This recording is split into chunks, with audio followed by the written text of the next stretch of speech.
Tayo po'y dumako sa pagbasa ng kanyang salita. I encourage you to open your Bible on the book of Luke, sa aklat po ni Lucas, sa kabanatang 14, magsisimula po sa talatang 25 hanggang 33. Ang pagiging alagad.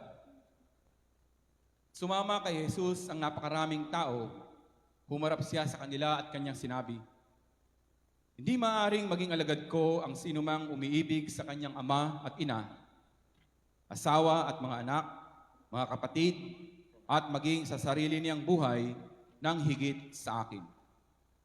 Ang hindi magpasa ng sarili niyang krus at sumunod sa akin ay hindi maaaring maging alagad ko. Kung isa sa inyo'y nagbabalak na magtayo ng tore, hindi ba siya uupo muna upang magplano at kwentahin kung magkano ang magagastos niya upang matiyak kung may sapat siyang pera para maipatapos ang kanyang ipapatayo? Baka matapos mailagay ang mga pundasyon ay hindi naman niya mayari ang tore. Siya'y kukutsain lamang ng lahat ng mga makakita niyon. Sasabihin nila, ang taong ito ay nagsimulang magtayo, ngunit hindi naman naipatapos. O sinong hari na makikipagdigma sa kapwa-hari ang hindi muna mauupo upang pag-aralang mabuti kung kaya niya, gamit ang 10,000 niyang kawal na sumagupa sa kalaban na may 20,000 kawal. At kung hindi niya kaya, malayo pa ang kalaban ay magsusugo na siya ng mga kinatawan upang makipagkasundo. Gayon din naman, hindi maaring maging alagad ko ang sinuman kung hindi niya tatalikuran ang lahat sa kaniyang buhay." Tayo po'y pinagpala ng Panginoon sa pagbasa sa kaniyang salita.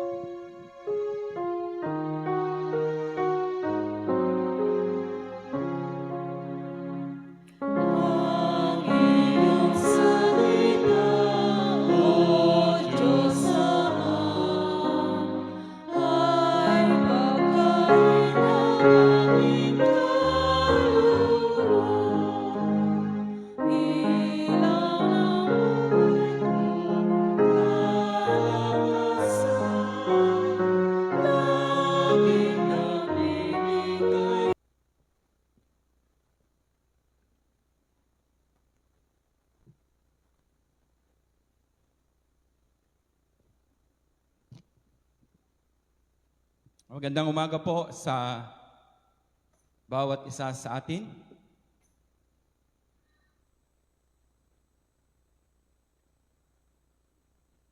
I think it's a pleasant day to die today.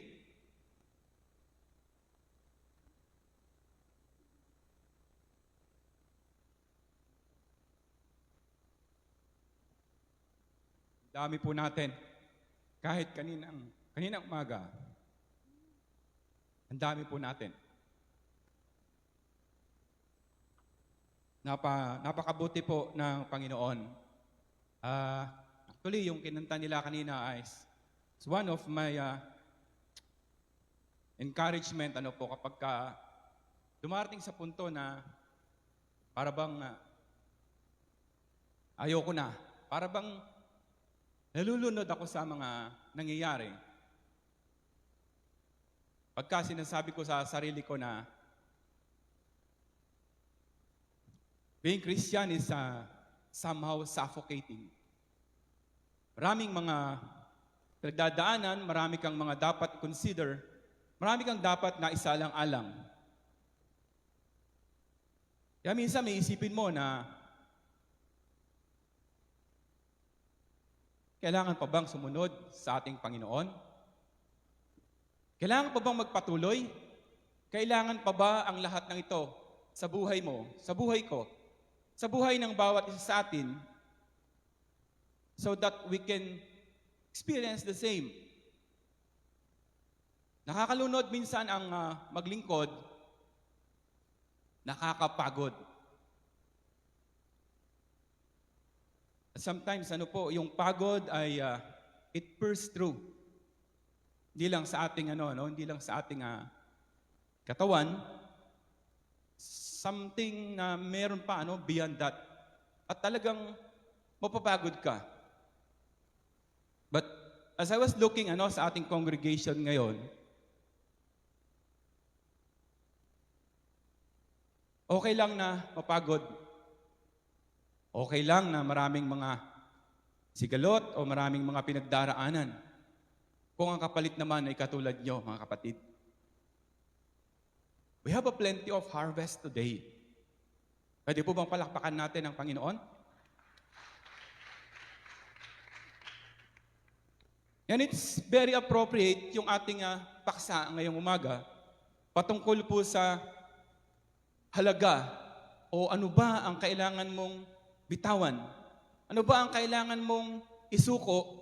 Ano ba ang kailangan mong iwanan for the sake of being a true disciple of our Lord Jesus Christ? Tayo po sandaling yumuko, tayo po ay manalangin. O Diyos na makapangyarihan sa lahat, thank you, Lord, that we are going to die today. We will die in your presence. We will die in your words, O Lord. We will die because you promise us to live again. Thank you for this moment, Panginoon.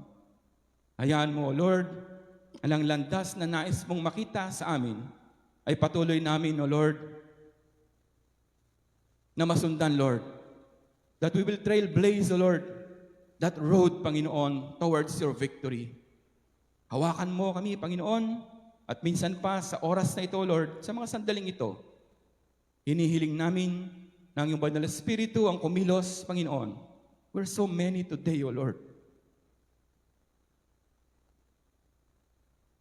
Help us, Panginoon, not to disappoint you. Help us, Lord, to listen, O Lord, sapagkat nag-aksaya ka, Panginoon, ang panahon upang ipunin ang bawat isa rito, O Lord. This throng of souls, O Lord, na nasa harap mo, kasama, Panginoon, ng nasa ere, sa live broadcast, Panginoon, ng gawain mo ito, O Diyos. Manguna ka, Panginoon, ikaw lamang ang mataas. And help us, Lord, to live for you alone. Ito po ang aming panalangin sa pangalan ni Jesus. Amen.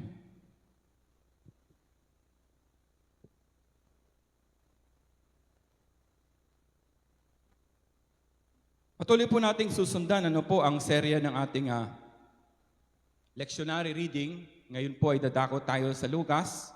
If you notice, nung mga nakakaraan ay puro sa Old Testament ang pinabanghay ng inyong likod because I was really enjoying journeying with Jeremiah sa kanyang journey kasama ang Panginoon. It's such a tremendous challenge to that little boy na matagumpayan niya ang lahat ng yon. At kung paano niya natagumpayan yon, ito po ang isisiwalat natin ngayon. Doon po sa aklat ng Lucas, marami tayong matatagpuan sa chapter na yon. At ilan isa mga ito ay yung pong nagpagaling si Jesus ng may sakit na edema o yung namamaga, ang katawan. God healed him. At ito'y kinwestiyon ng mga Sanhedrin at mga Pariseo. Ganon din naman, nagpayo siya, na kung ikaw daw ay a-attend o dadalo sa isang malaking piging at hindi naman ikaw ang piling panauhin, dumako ka daw doon sa lugar na kung saan ay hindi pipiliin ng marami. Upang dumating man yung panauhin, sinasabi doon sa istorya, kung ikaw ay nakaupo doon sa presidential table, dahil masarap umupo doon, hindi ka na paalisin at hindi ka na mapapahiya. At kung iimbitahan mo daw sa gagawin mong halimbawa party o isang magandang okasyon, ang bitahin mo raw ay yung walang kakayanang magsagawa din ng gano'n na katulad ng gagawin mo. Dahil kapag ginawa mo daw yun, hindi sila makakaganti sa'yo at tatandaan nila yon at mamahalin nila yung ginawa mo yun. Sapagkat nung panahon na yon na nangangailangan sila, naging daan tayo upang sila ay makaranas ng pagpapala at kabutihan ng ating Panginoon. Marami pang iba na mga gandang mga tala sa aklat ng Lucas at ang isa sa pinakamaganda dyan ay yung when Luke tackles about humility. At yung humility, sabi nga natin, ay hindi naman nabubuo kung walang unang-una ay pagsunod. Kung walang pangunawa doon sa mga patuloy nating naririnig na mga magagandang balita patungkol sa ministeryo ng ating Panginoon. Sa ating reading today, mga kapatid, mapapansin natin na patuloy ang journey ni Jesus patungo sa Jerusalem, kung saan siya mamamatay. Ganon din naman, doon niya rin masusumpungan yung kanyang krus na simbolo ng karubihan at kasalanan sa mata ng sanlibutan, subalit kay Jesus at sa kanyang Ama, ito ay walang iba kundi pakinabang lamang at kalwalhatian sa kanyang Ama.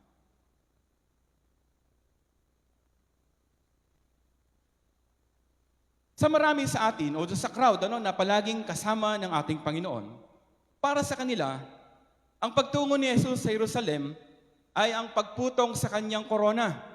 Because he was told to be a king, akala ng tao ay yung katulad ng karanasan nila na kapag dinideclare ang isang hari, ay ganun ang mangyayari sa Jerusalem pagdating doon o pagsapit ni Jesus at ng kanyang mga alagad. Pero hindi yon ang nangyari. Si Jesus, sa kanyang pagmiministeryo, he is teaching the people, the crowd, that ang pagiging alagad, it carries a very high price. Kaya nga po ang pamagat ng ating pag-uusapan ngayon is price tag. Kahit saan ka magpunta ngayon, sa palengke, supermarket, kahit sa daan lang, pagka meron kang nakita at nakursunadahan mo, tagtanong ka, meron niyang presyo. May halaga. Tama po ba? There is a corresponding price for almost everything in our midst, sa buhay natin. At maging ang ating Panginoon Jesucristo, ay nagsasabi sa pamamagitan ng kanyang ministeryo na malaki ang kailangan mong bitawan upang maging tunay kang disipulo ng ating Panginoon.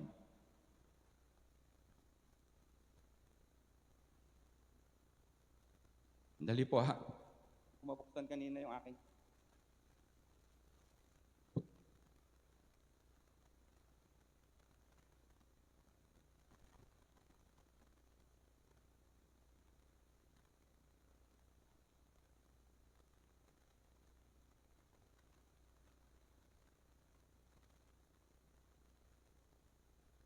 Ayan po.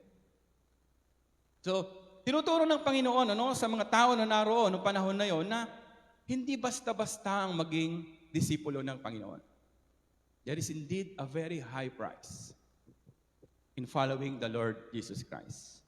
Maraming nangyari nito mga lumipas na mga araw at ang recently ay yung nangyari dito na district activity ng Committee on Finance. Maraming dumating, marami ang nahuli, at nasaksihan yung lingkod yun kasi nandun kami sa baba. Maaga pumanik si Pastor Fel kahapon, nandito na siya, samantalang kami ay nasa baba. At nakikita namin yung mga dumarating.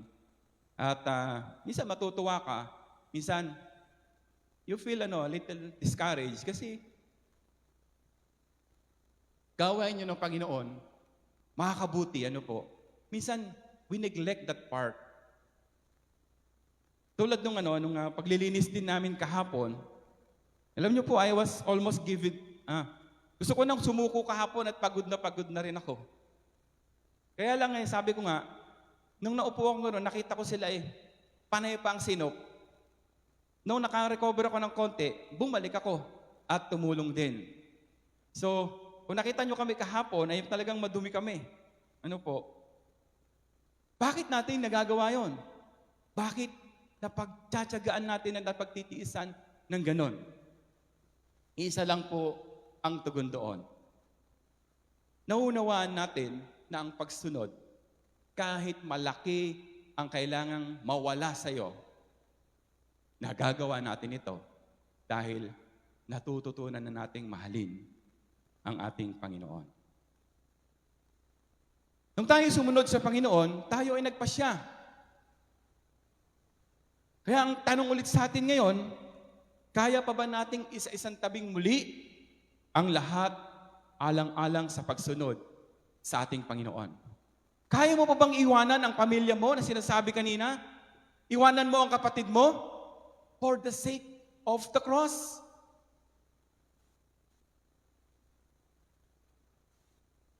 Are we willing to pay the price bilang isa sa mga hinirang ng ating Panginoon?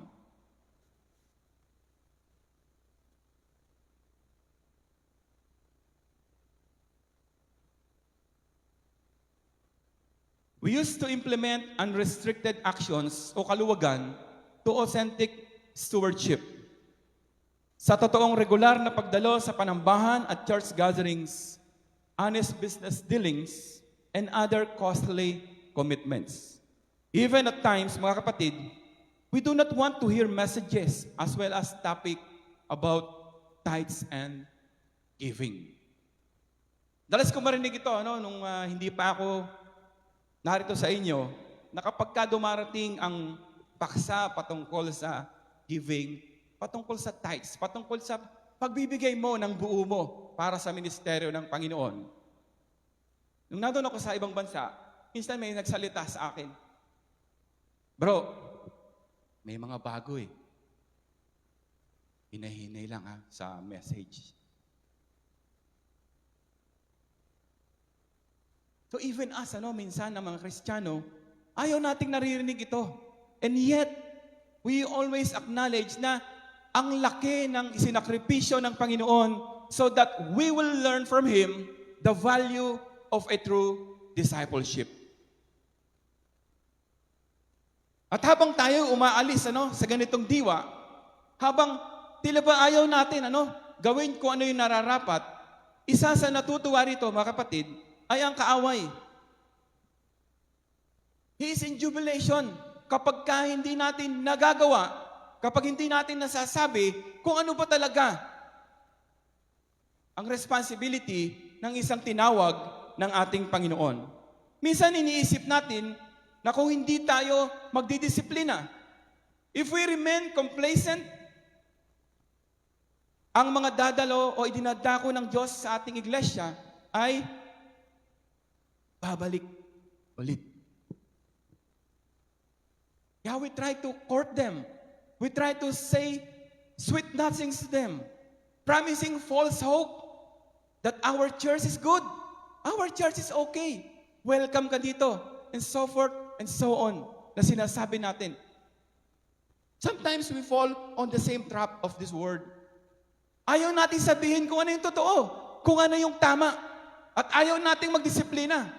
Dahil we are making reservations na baka masaktan kasi bago pa lang. Baka iba yung makita sa atin, Brad. Kaya sabi nga nung ibang mga kapatid natin, maraming nagagalit sa amin. Ayoko nang tumayo kasi sasabihin nila, ako na naman. Mamaya marami na naman kaming kaaway. And you know what? Tama lang po yung ginagawa ninyo. Dahil walang magsasabi ng tama kung walang tatayo para sa tama. Even I myself, marami akong naging hindi kasundo because I was too straightforward. Kapag ano yung naplano, kapag ano yung napagkasunduan, kapag ano yung dapat gawin, at hindi yun ang nasusunod, nagsisegue, at pag the end of the line, wala namang nangyari doon sa pinlano. I feel disappointed. Tanungin niyo si May. Isa yan sa aking kaaway palagi. So churches or Christians, ang sinasabi sa atin ngayon mga kapatid, with high ethics attracts people with high standards. Let me say that again. Churches or Christians, like you and me, with high ethics, attracts people with high standards. Kapag daw ang isang disiplinadong mananampalataya sumusunod sa kung ano yung tama at katwiran na sinasabi ng Biblia na pinapagawa sa atin ng Panginoon, wala kang haanihin kundi the same people, the same faithful, with the same standard as yours. Kaya kung ang pananampalataya natin, ang sinasabi sa atin ngayong umaga, mga kapatid, ay pasemplang-semplang, paisi-isi tayo, and we are dreaming.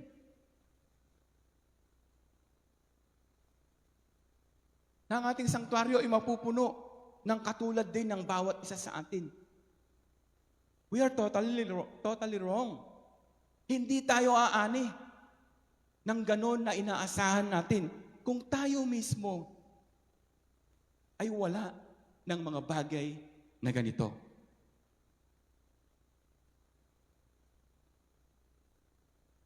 The integrity and commitment of her members draw others to the church. Kapag may bisita, kapag may bago, kapag pareho mo na rin mananampalataya at matagal na rin dito, nakasama mo, nakikita nila na ang daloy ng iyong pananampalataya ay kakaiba. Kahit maraming nagagalit sa iyo, sooner than you think, God will gonna fill up the church, your faith will gonna grow, and you will have companions with the same high ethics, with the same high standards, with the same integrity ng iyong pananampalataya. Hindi loko-loko ang Panginoon na kung ikaw'y nagtatapat, sasamahan kanya ng loko-loko. Remember that we are in the segregating process. Iniwawalay tayo ng Panginoon sa mundong ito. And the only way to do that for us is to remain as His true disciple.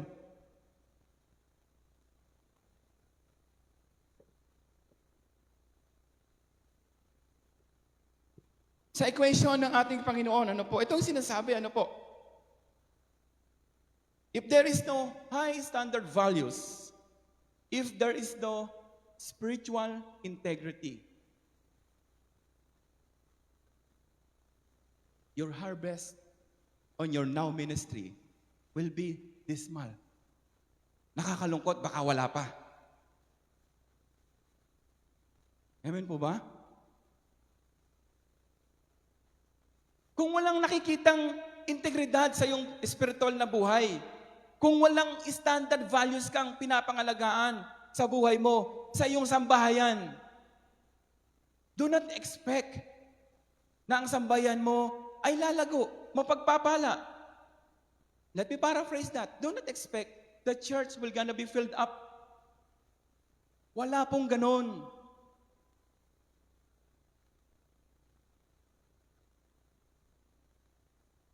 Ang magiging resulta, kapag wala tayo ng lahat ng ito, we're gonna have a vanishing church. Mawawala unti-unti yung mga katabi ninyo. Mawawala ng gana yung mga dating tumatayo, kumakanta, tumutugtog, tumatawag sa inyo, nagfa-follow up, nagke-care group. Mawawala lahat yan. And you yourself, magiging dry ang iyong pananampalataya.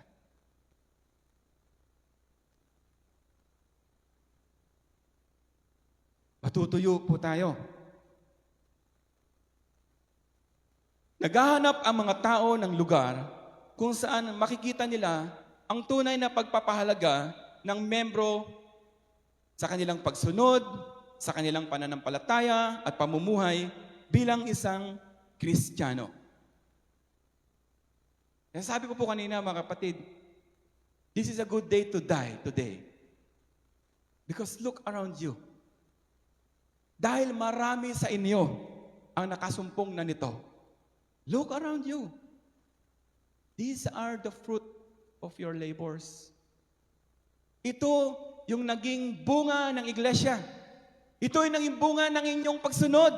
Kahit na marami kayong nakakatampuhan, kahit maraming nagagalit sa inyo, kahit maraming kung minsan pa, ayaw na kayong makita.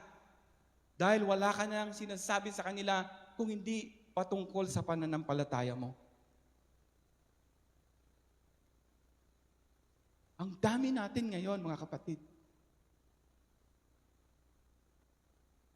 Sa tingin nyo ba, ngayon lang nangyari ito? This is the fruit of everyday prayer ng bawat isa. Because you value the integrity of your spirituality. You put high standard and values of your faith. Kaya nga, malaki ang price tag. Mahal. Ang kailangan mong isuko para maging tunay kang mananampalataya at disciple ng ating Panginoon.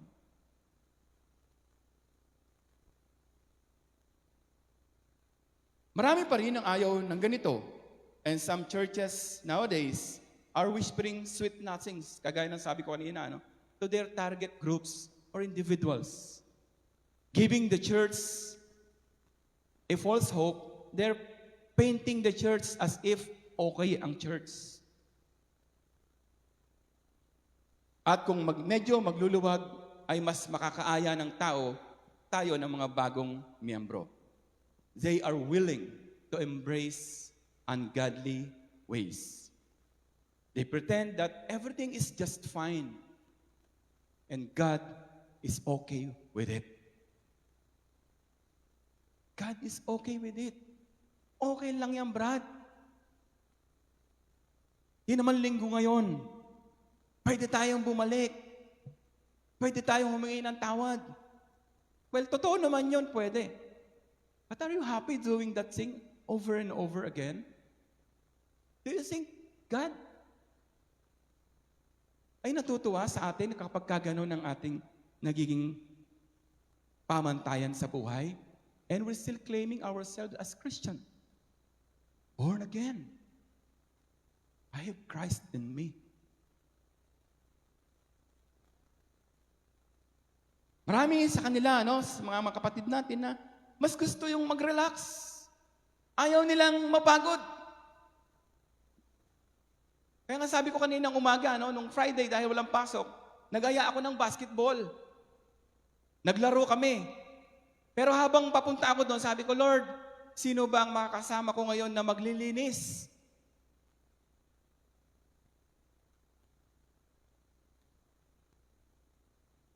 Pagtapos namin maglaro, may kinausap ako.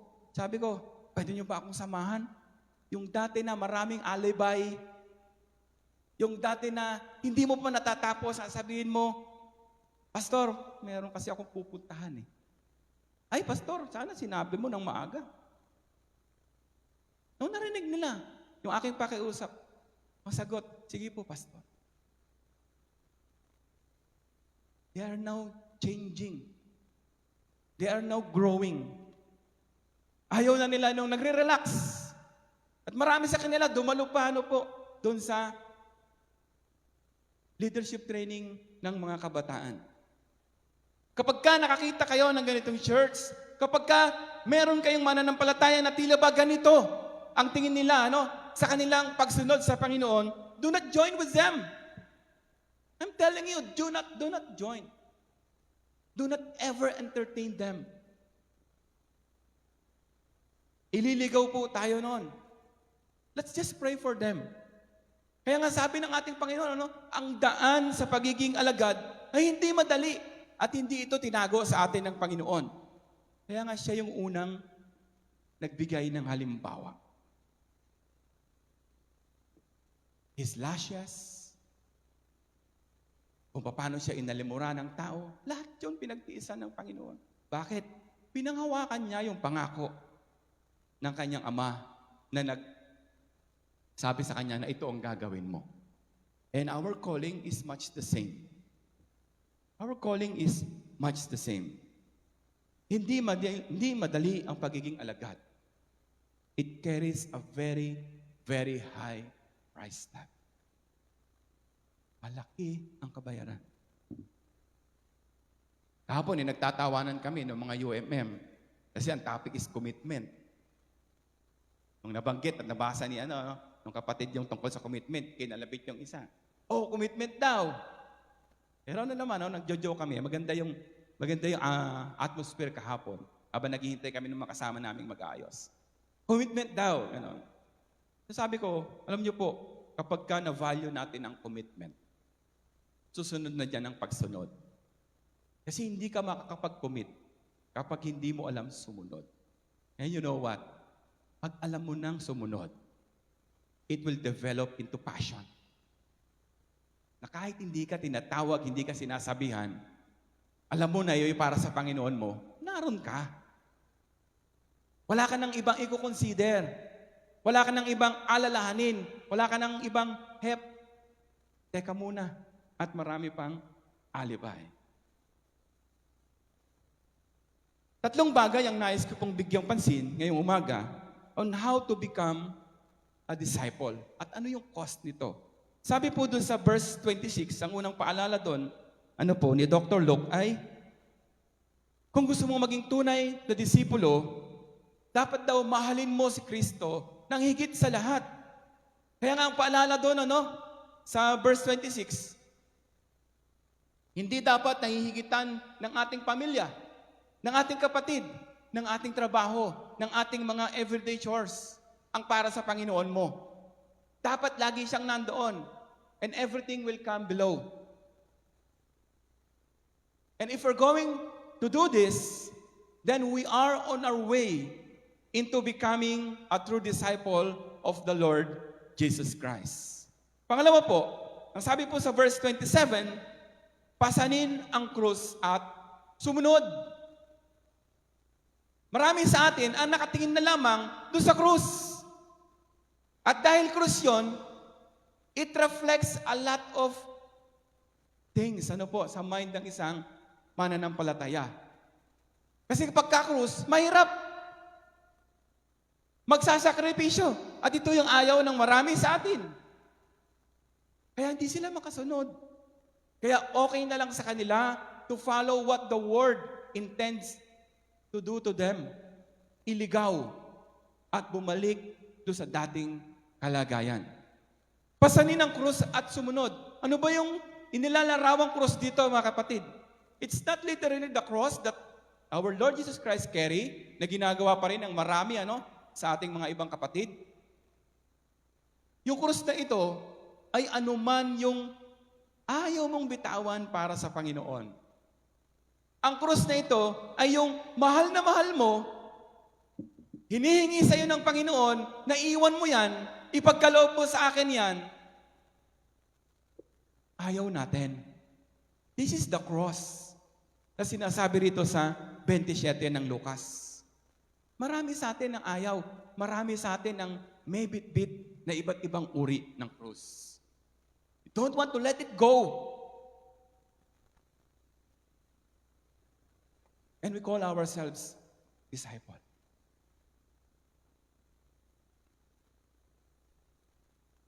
We call ourselves disciple. We brag about it. We take pride. Na kapag may nagtanong sa'yo, born again ako eh. Methodist ako. Pero marami kang ayaw bitawan para sa ministeryo ng ating Panginoon. Pangatlo po, sabi sa verse 33, kung gusto mo raw na maging totoong disciples, dapat wala kang ititira. Amen po? Walang matitira sa'yo. Hindi mo na aalalahanin kung ano yung para sa'yo. Anong sabi po doon sa 33?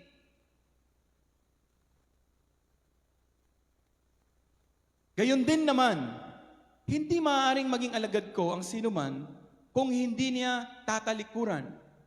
Listen to this. Ang lahat sa kaniyang buhay. Hindi tayo magiging disciple kung meron ka pa rin isinasalang-alang maliban sa Panginoon mo. God made an example for all of us. Matay siya para sa atin. Pinata niya lahat ng iba't ibang uri ng krus. Marahil ang iba doon, hindi na natin ma-experience, napasanin. And yet, the Lord did it for all of us. Naging halimbawa siya para wala tayong sasabihin na wala namang nakagawa niyan. We have to wake up on this scenario, mga kapatid. Kung talagang tayo ay tinawag ng ating Panginoon, kung talagang tinuturing mo sa sarili mo na ikaw ay disciple ng Panginoon, pag nakakakita ng ganito, matutuwa ka na. Pag nakikita mo na andyan na yung mga pinapanalangin mo, tumataas na ulit ang iyong pananampalataya.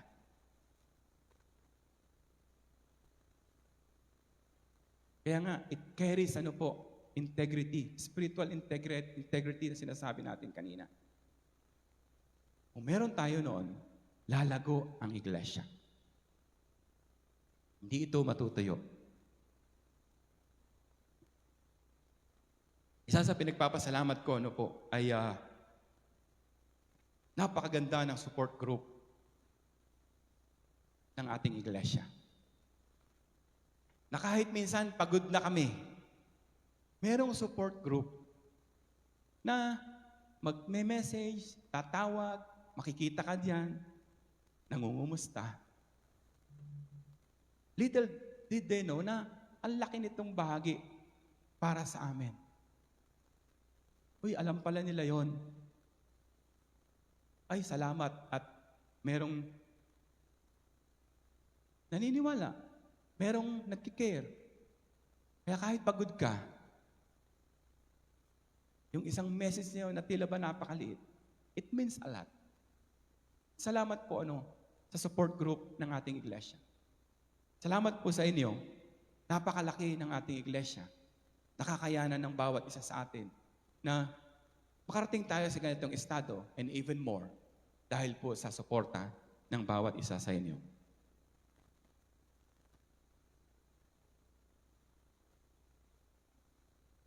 Siyempre po, kung merong tamang pagdidisipulo o yung tamang ginagawa natin sa pagdidisciple, meron ding hindi katanggap-tanggap sa ating Panginoon.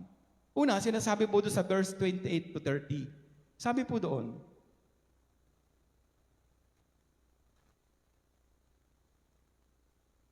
hindi tanggap ni Jesus ang pagsunod na walang paghahanda o plano.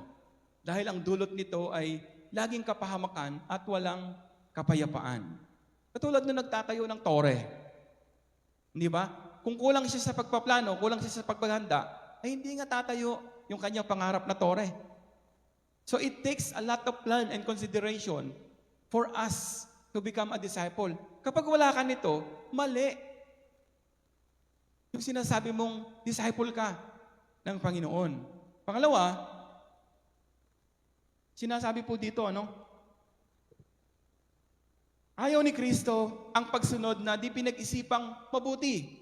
Pinag-aaralan na mabuti ang pagsunod sa Panginoon. Pinaghahanda nito, sabi natin ng kanina, kagaya nung hari sa istorya, sa dulo ng ating binasa, Noong nakita niya para bang matatalo na siya, hindi na niya hinamon pa ng toe-to-toe sa digmaan yung kanyang kaaway na 20,000 dahil sila isa 10,000 pa. Ang naging wisdom niya ron, nagpadala na agad siya ng kanyang emisaryo. Nakipag-usap na, nakipagkasundo na.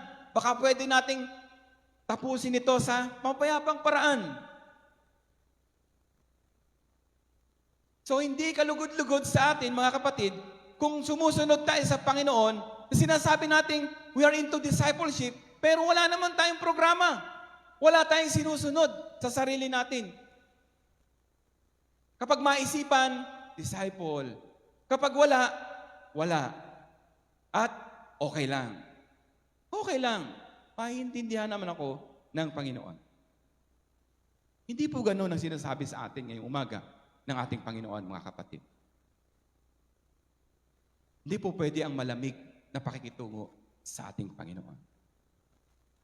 There is a cross to carry. Maliwanag po na sinasabi sa atin. But that cross, tandaan po natin yung cross na yon, yung ayaw nating bitawan, nagiging magaan yan dahil doon sa karugtong ng talata na yon. Pagsunod. Pag sumusunod ka na kasi, hindi mo na nakikita yung cross mo. Tama po ba? Pag alam mo nang sumunod, natutuwa ka na doon sa cross.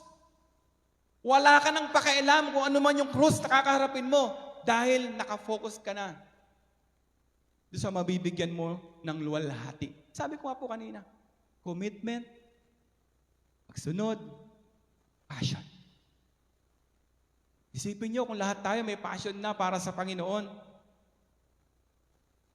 Magmi-meeting na naman ng council kung paano dadagdagan ang ating uupuan.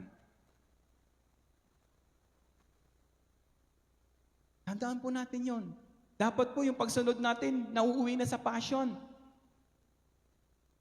Kasi yun lang naman ang patutunguhan ng pagdidisciple. Huwag nating laging aminin, huwag nating laging sinasabi na tayo ay mananampalataya kung hindi natin nauunawaan on how to become a true disciple. Sa akin po pagtatapos, mga kapatid, isipin natin palagi, each day, we pay a very high price on every single thing that we say or do. Araw-araw, nagbabayad tayo ng malaki sa mga ginagawa natin at sinasabi, kung ito ay nakakalugod sa ating Panginoon, we are paid in full. Kung ito ay hindi nakakalugod sa ating Panginoon, you already earned in full. And you will carry that through all your life.